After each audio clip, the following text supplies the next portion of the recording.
Today we're going to talk about what we'd like to be when we grow up. How about if each of you tells me what you'd like to be? When I grow up, I'm going to be a computer analyst. When I grow up, I'd like to be a brain surgeon. I would like to be a carpenter when I grow up. When I grow up, I want to be a teacher. Don't let drugs ruin your future.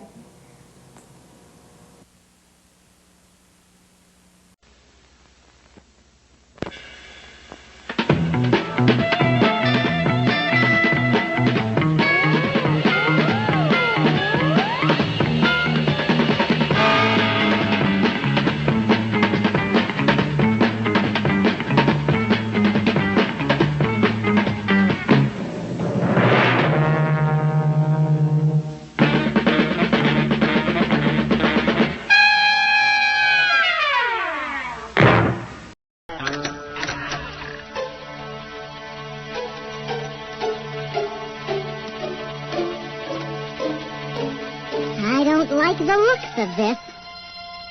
Neither do I. No food in sight. Somebody's coming!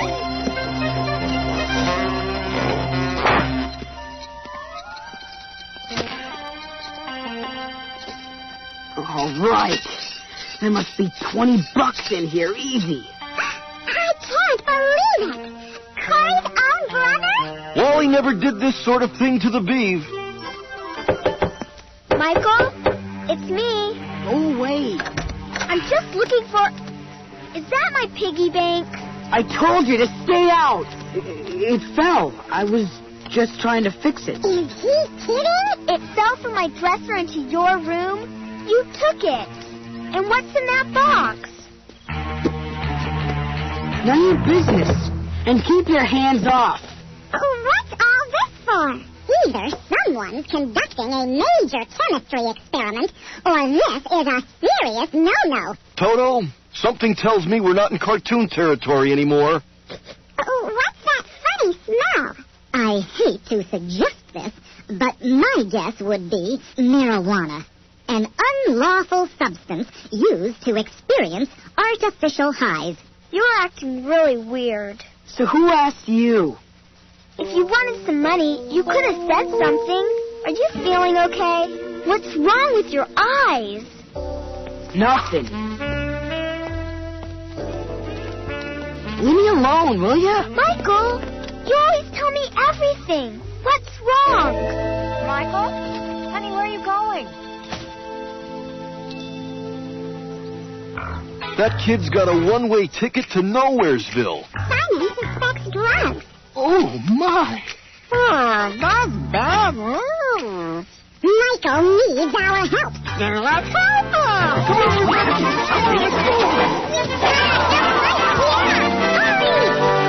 Good luck.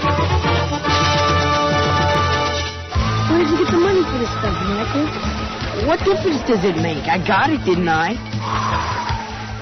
Yeah, that's it. Do it. Makes you forget all about your sister and her stupid piggy bank, doesn't it? Yeah, this stuff's pretty good, but I got something even better. Latest thing. Now, that's cool. Mikey, you gotta try this. It gives you a major high, like that. I'm in. Okay, I'll try it. You in, Michael? You don't want to be left out, do you? Come on, what are you waiting for? Try it. You want him to like you, don't you? Cops! Beat it!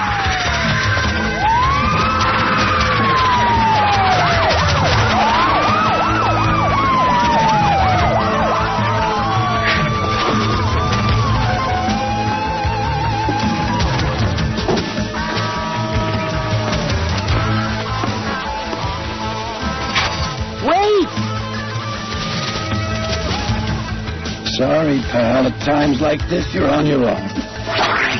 Great.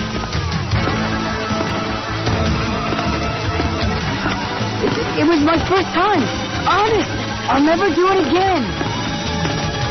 What's up, Doc? Huh? You're not a cop. Okay, you win. You got me dead to rights. I'm not a cop. I'm a rabbit. But just because I got long ears doesn't mean there's nothing in between them.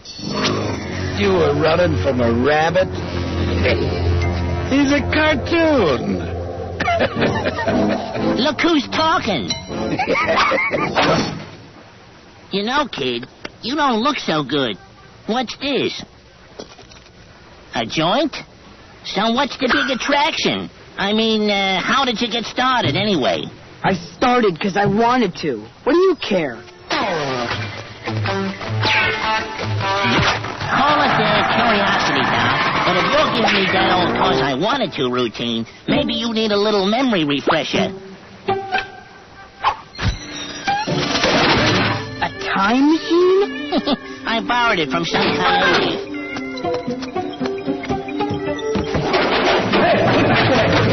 He's mine.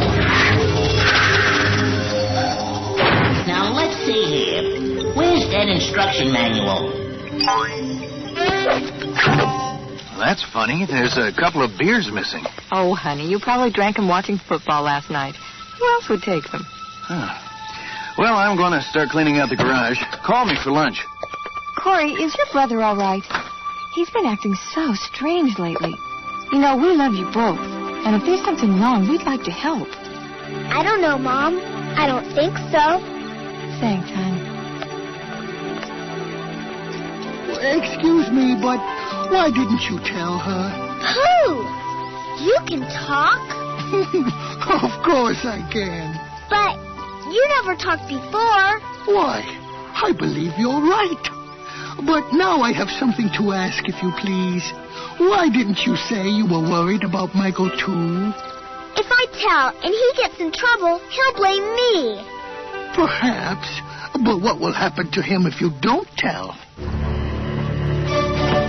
Fasten your seatbelts. It's going to be a bumpy ride. Next stop, 2 years ago.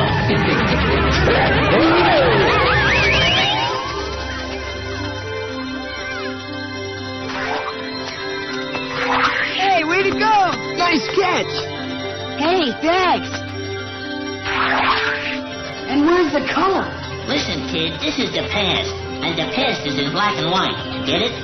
This is the bit where your whole life flashes before your eyes. Do you recognize that guy, perchance? It's me. When I was a kid. Do tell. You guys cruising for lung cancer or what? We're getting high. You know, grass, marijuana. Well, yeah, sure, I knew that. Want a hit? What's the matter? You scared? No. So, you still think it was your choice? I didn't want him to think I was a wimp. Better a wimp than an all-day sucker. Everybody's doing it. Come on, it's no big deal. Do it. It's like the old saying, if everyone was jumping off a cliff, would you go too? I guess you would, wouldn't you? Not very bright. Definitely not one of the world's foremost thinkers. Hey, lighten up on my man here. He was just experimenting with some friends. But they're my friends. They wouldn't do anything really wrong. Well, what makes you think they know any better than you? Hey, he needed me. All his cares went... the worries, the bothers. Everyone's got problems, kid. Even us rabbits. The point is, nobody gets everything they want. What's important is what's in here. You know, what makes you you. You gotta believe in yourself. But I make him feel good. I make him... Sure, drugs make you feel good for a while, but that's only temporary, because sooner or later... That's what you want, Doc?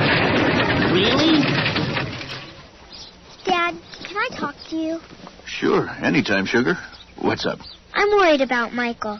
He's been acting really weird. Corey, being weird is just part of being a teenager. He'll grow out of it. I think it's more than that. Huh? Nothing. Never mind.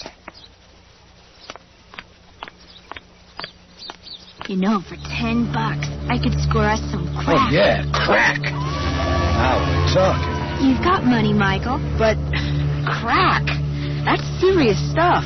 Come on, Michael. You're not gonna chicken out on your friends, are you? Yeah, what are you, baby? Watch your wallet. Hey, give me that bag.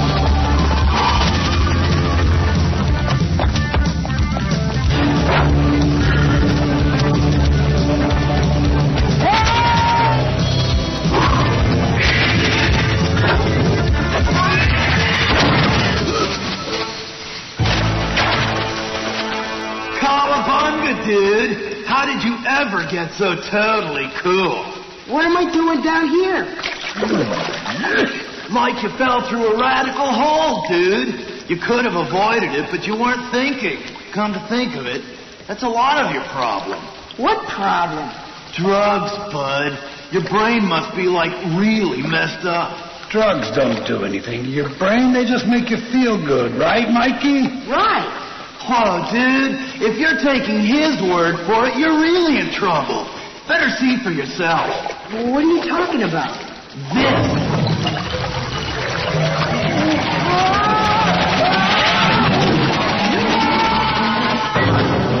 Where am I? Well, you're about to take a trip through the human brain, thanks to the power of imagination.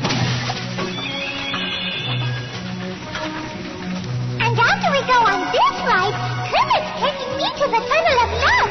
Aren't you, Kermit? Right. How romantic. The human brain! You see, Michael, drugs can take you up and make you feel okay for a while. Yeah, I'll say.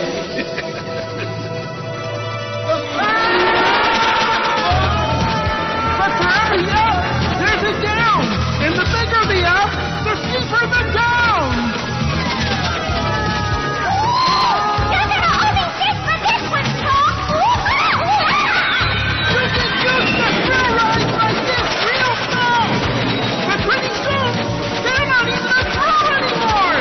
Then you gotta take drugs just to feel normal! What's wrong? What's happening? Drugs!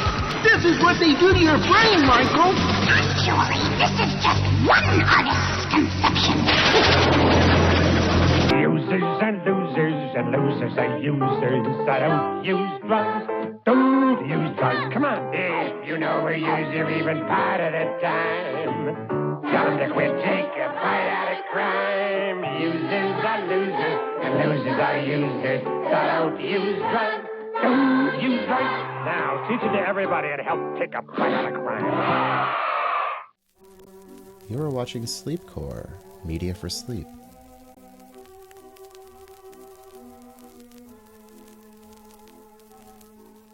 It took me out of reality. You know, if I had a problem, I forgot about my problem. If you had a problem, I could solve any world crisis on cocaine. I did a lot of drinking while I was a foot patrolman. I would drink in uniform in business establishments, usually in the back room. Drug addicts and alcoholics are so smart, and they'll really think these things through, and they waste more energy on hiding their habit. And so I was very careful as to not cross the same circles, and no one ever thought that I could have a problem. I could go and buy the drugstore diet pills and take 9, 10 a day just to get a buzz to where I could clean my house. I used them everywhere. I used them in the operating room. I would go to the surgeon's lounge, and when I was into the Demerol, shoot up Demerol, or when I was into the cocaine, snort cocaine before going to the operating room.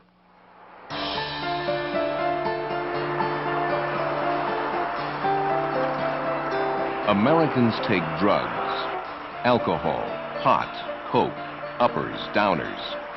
We use, young and old, on the street, at the corporate level, at home, off, and on the job. Drugs have become a part of our culture, and drug abuse a fact of life. 1 out of 10 Americans abuses alcohol. An estimated 1 in 20 is addicted to illicit drugs.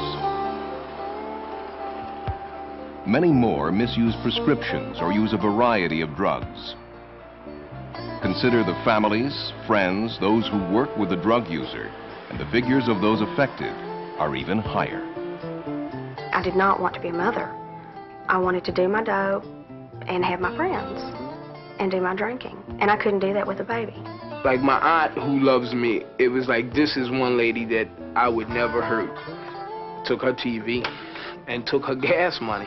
So all my nevers came true because it was like this coke meant so much to me. Within the workplace, studies indicate that drug abuse costs the U.S. economy $60 billion each year. This translates into higher absenteeism, increased accidents, sick leave and medical claim costs. There are mistakes made, the products poorly manufactured, and the markets lost. I'm a welder, and the steps are supposed to be strong enough to hold an elephant. And I mean, I've had steps break where people fell through. And I would say they broke it. You know, they tried to steal them and scrap them in the junkyard. Lying, you know, it would be all right for me to kill somebody just to get coke. There were times I would take downers, sleeping pills, and set the alarm. And I could get to the phone, but I couldn't, crawl to the phone. But I couldn't get up. And I would just call them and tell them that I'd been up sick all night. Or my child had been sick all night, so I wasn't going to be in.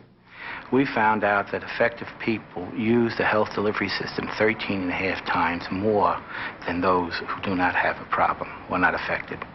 Their families use it 2.5 times more, but that's only the beginning. And I remember waking up in Buffalo and going to work and being on a rooftop with the worst hangover that I can remember in my life, and standing on a cold rooftop in Buffalo with a Palm Beach suit and a raincoat with no liner, looking down at President Carter and wondering, just when was he going to be finished making this speech so I can go get another drink.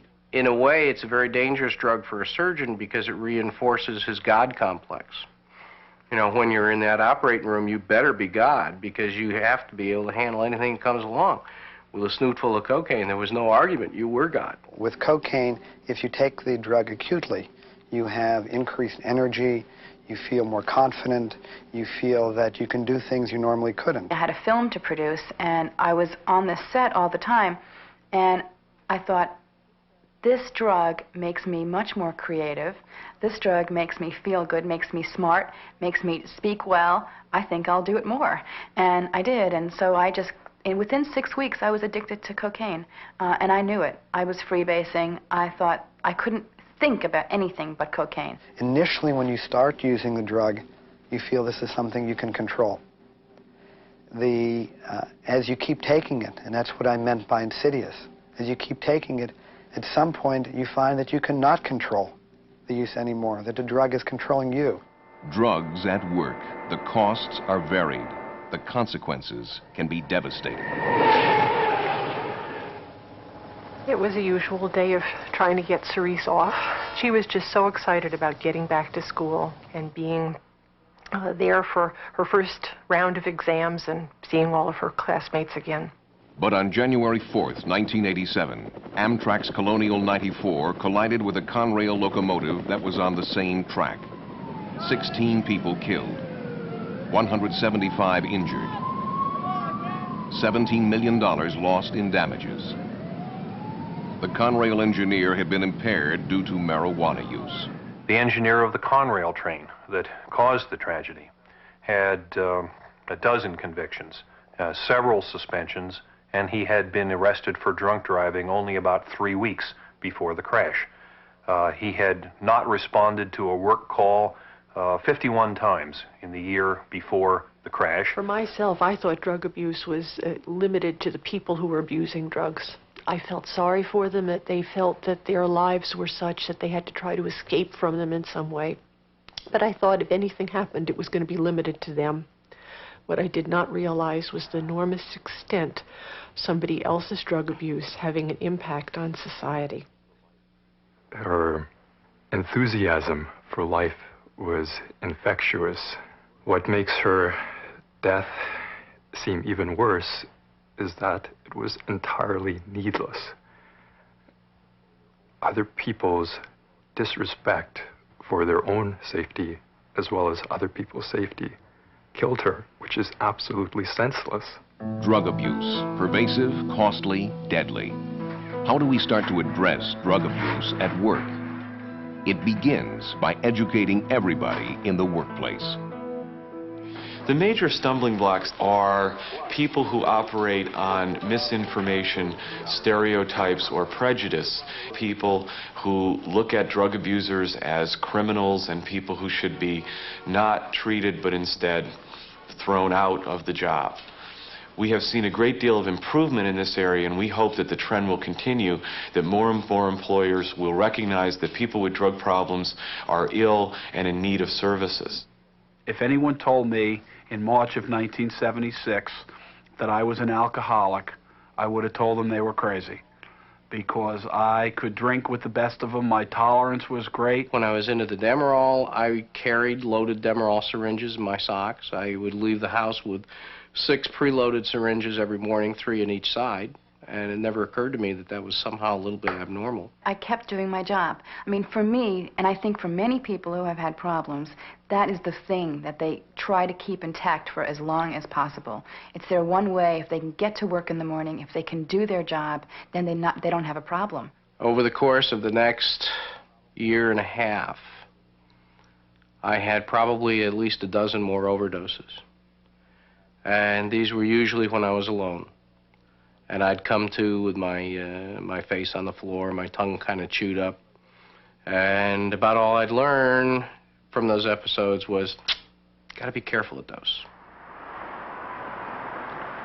In the past few years, the government and corporate realms have taken action to address the problem of drug abuse on the job. In 1986, in a massive effort to establish a drug-free workplace, President Reagan initiated a comprehensive drug abuse policy for all federal employees. We seek to create a massive change in national attitudes, which ultimately will separate the drugs from the customer, to take the user away from the supply. I believe quite simply that we can help them quit. Within each agency, a comprehensive drug-free workplace program is underway. We really feel the basic purpose of any drug policy should be to get this substance abusing employee into treatment, get them the help that they need, and get them back on the job. Therefore, it is absolutely critical that any policy, any program, have access to an employee assistance program. These are programs of health professionals where if an employee has a problem, they can go to these programs by themselves, or the supervisor can refer the employee to the health professionals to find out what the problem is, to get them help, and to help to make them a better employee. There is employee education to inform employees about the health consequences of drug abuse. There is supervisory training not necessarily to recognize the signs and symptoms of drugs, but how to deal with a problem employee and how to get that employee over to the employee assistance program. And then fourth, there's a testing component. The testing component of any program is really an important one in terms of allowing the organization to cut through the denial process that is typically associated with substance abuse. In the 25 years I've been dealing with people abusing drugs, I could count on the fingers of one hand those individuals who felt when they started that they were going to get into trouble. Normally people have this idea, it isn't going to happen to me. This cocaine was so great that it would tell me I did not have a problem. See, the only problem I had, and I found that out, I didn't have a problem until I ran out of cocaine. As long as I had cocaine, I was okay. I never had the problem with the drugs. It was the people around me who had the problems. They're the ones who couldn't deal with things. I was fine. I was okay, I thought. I remember taking a sip of this little bottle of vodka or something and seeing myself in the mirror as my head came down from drinking and thinking, what is happening to me? This can't be normal. And yet I went in the stall to drink so I wouldn't see myself in the mirror to begin with, but I still thought, no, it's this guy. It's this guy that doesn't know how to party. You can tell me all about cocaine and Demerol and alcohol and all the difficulties it causes, and I could say, yeah, you're really right, and I really feel badly for those people who have troubles with it as I put the needle in my arm.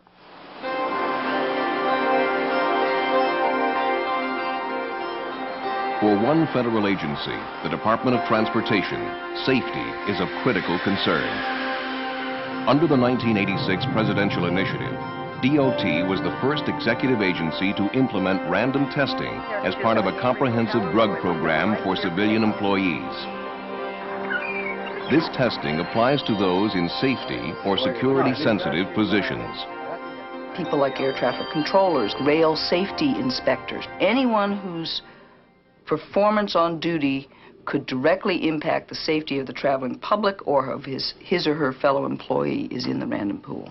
Drug testing starts from a very simple premise, that the public has an absolute right to be protected from the consequences of alcohol and drug use in the workplace. I don't think you can have an effective drug program without testing. Testing is the incentive that puts the hardcore person into a voluntary program. If you don't have testing, you are saying to people, please address your problem. Please address it. Some people will respond to that, but everybody won't. But the increased activity in testing is not without controversy. Some courts will decide that random drug testing is permissible because of the need to fight drug abuse, while at the same time, under very similar facts, a different court will find that random drug testing is unconstitutional because it violates the Fourth Amendment right against unreasonable search and seizure. That has been the legal battleground. The Department of Transportation drug program goes beyond testing. It includes extensive awareness and education. There is counseling and rehabilitation provided for those who use drugs off the job. Last week he gave me this memo that says that I've been using my leave to excess, and I don't see it that way at all. At another federal department, Health and Human Services, education is a key element of the effort. Managers and supervisors are trained to be aware of the effects and signs of drug abuse and to refer employees to enter the Employee Assistance Program. We had called security, we had called the health unit, and they were prompt, they were there. He's in counseling now. What happens next? The first thing I think we've learned is you need a very active and well-running employee assistance program. The idea of rehabilitation should be the principal focus of a program. It should not be a program to say, gotcha. We're more concerned with trying to help people, putting them into a rehabilitation program and putting them back into a successful job performance. You know, and I know it's drugs. I know it's drugs, and I found it. And I see these supervisors thinking, trying to pinpoint the employees and who has a problem. Well, the fact is they may have a problem themselves. So you need to be really honest with yourself first, and then start looking at your staff. Take the disease out of the closet, for one thing. That's one of the things that's really important. It's okay to be chemically dependent if you do something about it. Corporations are also taking action. Over 45% of Fortune 500 companies have adopted some form of drug policy. Employee assistance programs have more than quadrupled in the last several years. The first step that management and unions should take is to decide that they do away with the adversarial relationships, and that they both should be working towards the common goal of survival of that person and survival of that job and economy. One corporation, Capital Cities ABC, a media conglomerate with over 19,000 employees worldwide, addressed this issue in 1984. I suspect that many of us were vaguely aware of the reality that, like all other elements of American society, we probably had a drug problem. But the specific impetus for our what's become our program was the fact that we experienced a death during working hours on corporate premises from a cocaine overdose. We have operations, I suppose, in perhaps 25 or 30 of the 50 states, and it seemed we had essentially the same problem every place.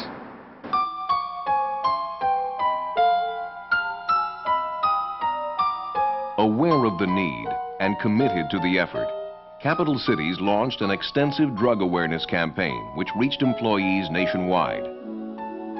A program is only effective if employees are aware of the services available. We need to be concerned because we all have families. Some of us are married, some of us are not, but we still have families. And if we don't look out for each other, you know, somebody's going to get hurt. It is plainly stated in our rules that there be no drinking, no drugs under the influence of anything. They just won't tolerate it, which is a good thing because we have lots of equipment, good possibility of getting hurt. So you're getting high at work? Yeah. Yeah, every day? Yeah, just about what I was going to say, you know, and then I'll go for a couple of days and I'll just cool out a little bit, you know, I just won't use it at all. Right. Is anybody aware? A hotline service was instituted in 1986. It has served over 650 capital cities' employees. A single call puts an employee in touch with a counselor who can provide support and additional resources. I'm selling it to them. You're dealing at work? Right. Okay. You doing any other drugs? I do believe there is a pervasive feeling now that wasn't there a year and a half ago that we're sincere about this, that to this day, if there are 650 people, I do not know by name a single one of them. I'm not interested in knowing that. I'm just interested in trying to see to it that they have some place to go to try to get help. They'll help you commit yourself to a drug rehab program, and they will work with you all the way through. And you don't have to worry about losing your job or anything of that nature. It will be here once you complete that program. Ultimately, this drug program is judged by the individuals it can reach. My desk was like a drugstore. No one ever went through it, so they were not aware. I was buying some of my drugs from where I work. Okay, do you have your account number? I was buying crystal, crank, whatever they had available. And a memo had come out at work that said several employees had already been terminated for drugs, you know, selling on the premises and things like that. One of the guys that had been let go was one of the people that I bought dope from. And I got very scared. So I went ahead and told my manager and my supervisor at that time that I think I might have a problem. I did not realize she had a drug abuse problem, and at the same time, then everything sort of tied together for me. I knew why she had the mood swings, and I knew why some days she could do the work and some days she couldn't, and I knew why she had the attendance problem. They wanted, at first, I kind of talked to this man from the EAP off and on, and I kept really kind of putting him off and thinking, well, I can stop myself. I'll just stop. I won't take anything else. I won't buy from anybody else. I won't take anything else, you know. But I kept getting real depressed. I was getting more and more depressed. I was at home, and I had taken, I guess at that point it had been about 3 of the Tylenol with codeine in them. And I took a gun down. And I just kept thinking, you know, I can't deal with this. You know, I can't do this. I've had enough pain in my life, and I couldn't do it anymore. And I sat on the end of my bed for a long time, just looking at the, you know, into a barrel of a gun, thinking, well, my arms are too short to actually, you know, pull the trigger. And then it hit me. Every time I'd ever stayed home being sick, when my daughter got home, the first thing she would do was come running to my room, jump on the bed with me, put her arms around me, and ask me how I was. She always took care of me. And I just, you know, cried, and I just, you know, screamed, and I yelled, and just, God, I need help. You know. I need help, and this isn't the way out. Rhonda. Yes. Do you have any more that Capital cities worked out the financial details. I'm very thankful for what they did for me. Basically, what they did while I was in treatment is make me deal with why I drank and why I did drugs. A lot of people think they're going to come out of treatment and they're cured, you know. They're going to walk right in and it's going to be everyday living.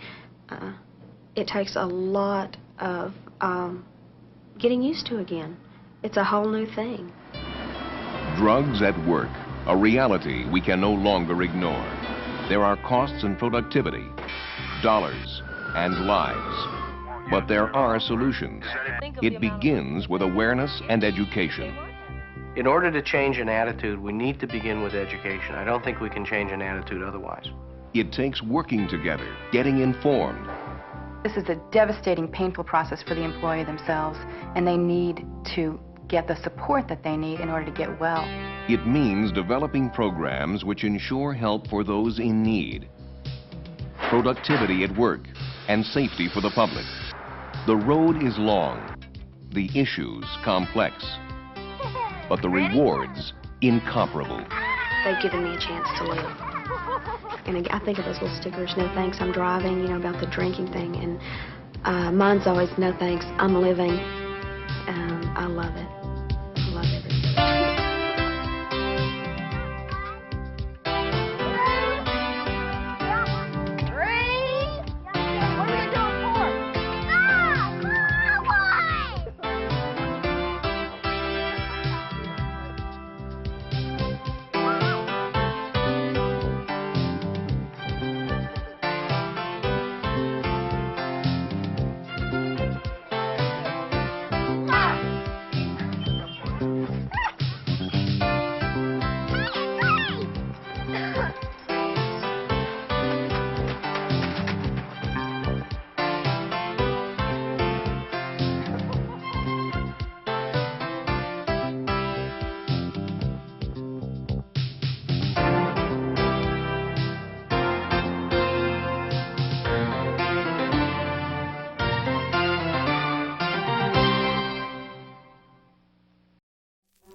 You're watching Sleepcore, media for sleep.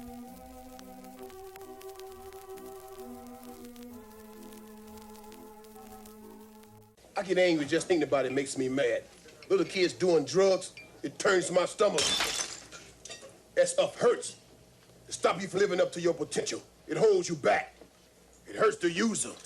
It hurts his family. And it hurts his friends. I just want to shake some sense into you kids that are using drugs and thinking about using. So remember, don't, or else. Okay?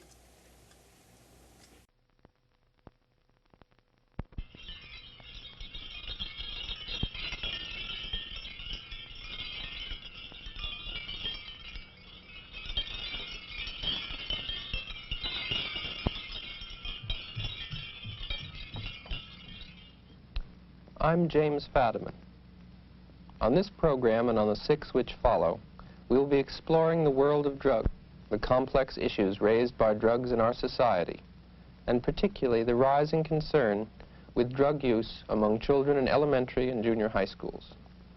Now you may say, this doesn't concern me, or my children, or my community, but this is less and less true. We found that if you ask any child in this age range, do you know other children who are using drugs? The answer is usually yes. This was not true several years ago.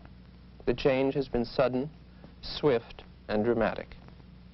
Now there are a host of attitudes, points of view, and information that we're all exposed to on this subject. Some confuses us, some allows us to become complacent, some disturbs us, some is illuminating. School children hear them all and must make decisions. Well, I think that there are actually two ways in which amphetamines, in particular, may be misused or abused. Perhaps the largest single group of drug abusers or misusers are housewives and truck drivers and professional people who use amphetamines for reasons other than weight loss or as antidepressants or treatment of narcolepsy.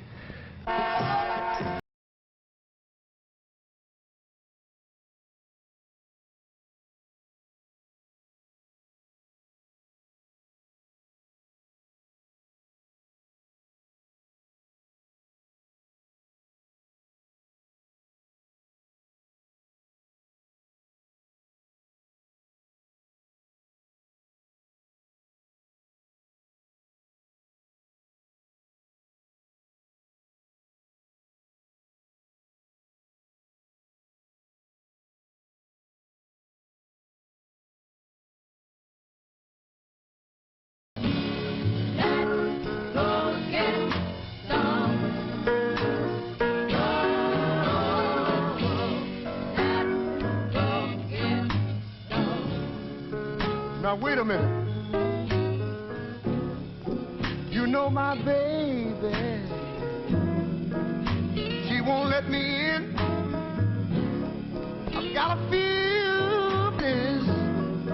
I'm gonna buy myself a bottle of gin, and then I'm gonna call my buddy on the telephone and say,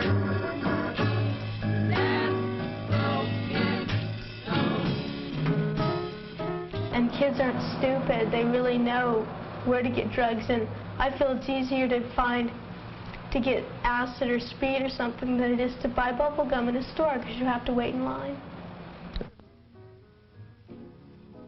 you know I work so hard all day long. Everything I try to do seems to always turn out wrong. That's why I want to stop by on my way home and say, there is a relationship between the use of marijuana and the eventual use of heroin, apparently. I don't think it's a causal relationship, and this is not the reason why marijuana or cannabis sativa is in our statutes as a dangerous substance or as a narcotic or anything else. It is a dangerous substance all by itself. We have found here in our area that one of the most effective approaches to young people is to chat with them about what kind of a person are we when the only way we can get kicks and the only way we can have a meaningful party, the only way we can get pressures off our backs, and the only way we can cope with situations is through a chemical, then we're not really much of a person. I'm sick of your crying and moaning and sighing in spite of my trying to be a good wife. My wash is the brightest, my baking the lightest, my teeth are the whitest you've seen in your life. My energy's draining from all of this straining. You're always complaining and sticking the knife. Maybe I'm being a little fastidious. Sorry I said that our marriage was bad. I could have said horrible, maybe you're hideous, but if I did, you would probably get mad. He's being despotic. She doesn't make sense. I'm feeling neurotic. I'm terribly tense. I'm being rejected. I'm always suspected. What's his complaint? She makes them with pain. I'll go home to mother. And find me another. Was happy I ain't it. I'm sick of restraint. You hear my complaint with your makeup like that. And you're letting your figure go, figure go, figure go, figure go, figure go. Wait a minute. Don't let nervous tension make you fit to kill. Take that little blue pill. A pill, a pill, a pill.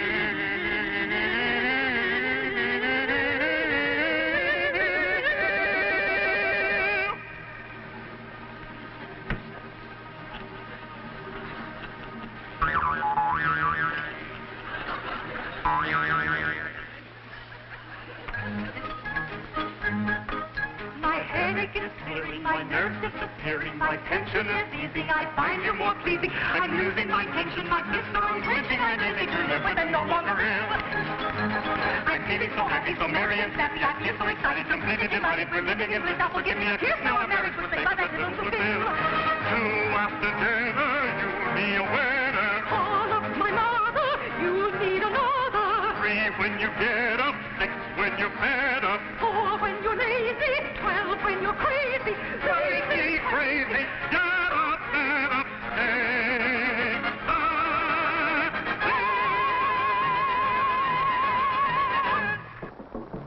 It's stimulating, mind-expanding, safer to use than alcohol. It's the in thing, the hula hoop of the jet generation, and as much a part of growing up as smoking corn silk behind the back fence. Such are the myths concerning marijuana. Myths that lull thousands of young people into experimenting with a noxious weed. The facts are otherwise. Marijuana is an intoxicating, mind-muddling drug. Its use can lead to abnormal behavior, to psychological dependence, and to abuse of other drugs.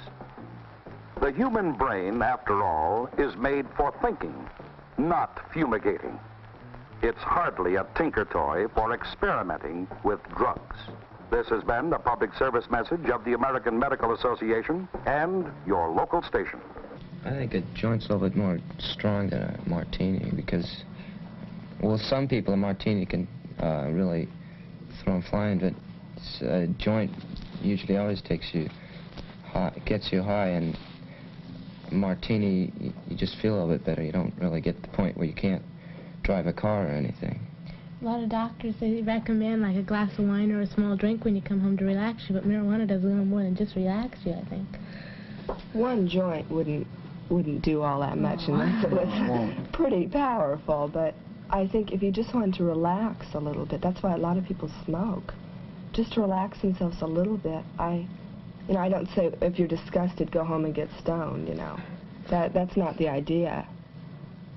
But I think some people drink socially, they call it, but I think a lot of adults drink just because drinks are going around. Really not much different than teenagers. I don't think so. Today's program will look at the pervasive drug influences in today's America with comments by experts on aspects of the drug problem. Later programs will look at the role of drugs in other cultures and the pharmacology of specific drugs. We will see how children are exposed to drugs at an early age.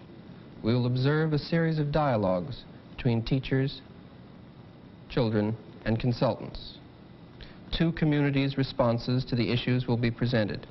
Finally, we will see children and adults working together to better understand each other and consider alternatives to drug experimentation. Let us begin now with a key statement by Dr. Joel Fort, former drug consultant to the World Health Organization, former director of the Council on Alcoholism for Alameda County, and presently lecturer in the School of Social Welfare at the University of California at Berkeley.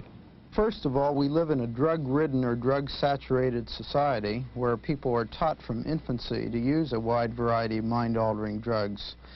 And older people, like many younger people, have conformed to the pressures, the massive advertising and promotion and distribution of certain drugs, the glorification of certain other drugs such as marijuana and LSD by the mass media, politicians, and drug policemen, the desire to find or at least to seek escape, relaxation, sometimes feeling, with many people essentially not being able to feel anything, a sense of socializing with other people is certainly involved, going along with the crowd. Again, I think we're taught that we cannot have a good time, cannot find happiness or significance in life without depending on one or more mind-altering drugs. People don't have parties without drugs. The cocktail party, of course, being the most common group drug experience in American society. And they have accepted, in essence, I think as a summary answer to the question, the adult world and an increasing number of young people as well have accepted and are living the industrial slogan of better living through chemistry. A study by the Stanford Research Institute indicates that the average middle-class home contains about 30 medications. Half of these are prescribed on the advice of medical doctors. Most of the rest are self-prescribed, bought on the advice of friends, or through advertising. Pharmaceutical products are big business, about $8 billion worth in 1967.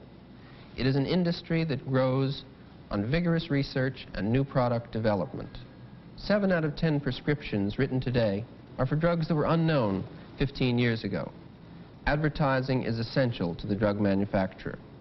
One major stream of advertising is to the 265,000 MDs who write prescriptions.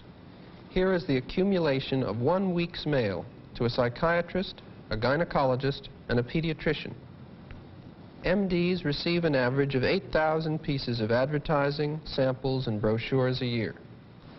For the rest of us, advertising teaches, directs, and channels our uncertainties about illness, medication, and mood-changing drugs into specific products to buy.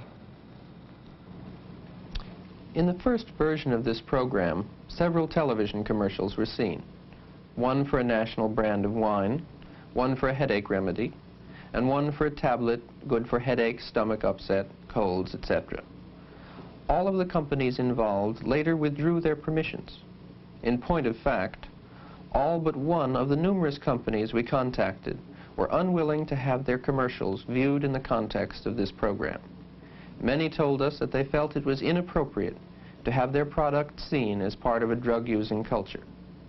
It is clear, however, that some drug advertisers describe their products in such glowing terms that our children begin to associate adult drug use with magical properties of mood change, instant relief, and other all-pervasive effects.